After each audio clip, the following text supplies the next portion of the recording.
চাঁদপুর জেলা শহর থেকে 17 কিলোমিটার দূরে ফরিদগঞ্জ। এই উপজেলার একটি ইউনিয়ন রূপসা। জানব সেখানকার অজানা এক তথ্য। ইউনিয়নটিতে ভোটার প্রায় 25,000, তাদের প্রায় অর্ধেকই আবার নারী। অবাক করার তথ্য হলো এসব নারীদের মধ্যে হাতে গোনা কয়েকজন ছাড়া কেউই ভোট দেন না। কিন্তু কেন? কারণ হিসেবে এলাকাবাসী সামনে আনলেন এক পীরের কথা। হুজুরে বলছে যে ভোট হইলে কোনো সমস্যা হইব, কিন্তু এই কারণে মহিলারা ভয়ে ভয়ে কেউ ভোট দিতে যায় না। হুজুরে নিষেধ করছে ভোটটা যেন না দেয়, ভোটটা দিলে হয়তো এই রোগ বালা হইব, ওটা হইব এগুলোর কারণে আসলে ওই যে অনেকে ভোট কেন্দ্রে আসেন। আমাদের এলাকায় কেউ ভোট দেয় না, এই কারণে আমরাও দিই না ভয়তে। যদিও ধীরে ধীরে বদলাচ্ছে সেই চিত্র। আসছে নির্বাচনে অনেকেই চান ভোট দিতে।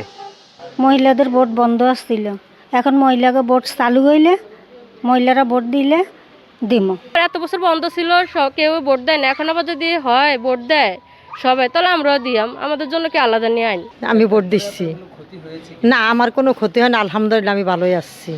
স্থানীয় জনপ্রতিনিধিরা বলছেন, আগামী নির্বাচনে নারীদের ভোট কেন্দ্রমুখী করতে নানাভাবে উদ্বুদ্ধ করা হচ্ছে।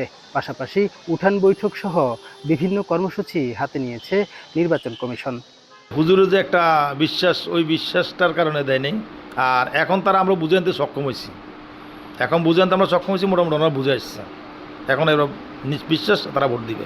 তাদেরকে আরও একটু বোঝানো প্রয়োজন যে যাতে ভোট দিলে তার নাগরিক অধিকার প্রয়োগ করতে পারেন এবং প্রয়োগ হয়, এবং বিষয়টা তারা ভালোভাবে দেখে যে তারা যেন রাষ্ট্রীয় কার্যক্রমে অংশগ্রহণ করতে পারে, সেই বিষয়টি তাদেরকে আসলে বোঝাতে হবে। এটি বোঝাতে পারলে আমরা মনে হয় সফল হব। তা আমরা সার্বিক চেষ্টা করব যে তাদেরকে কেন্দ্রমুখী করার।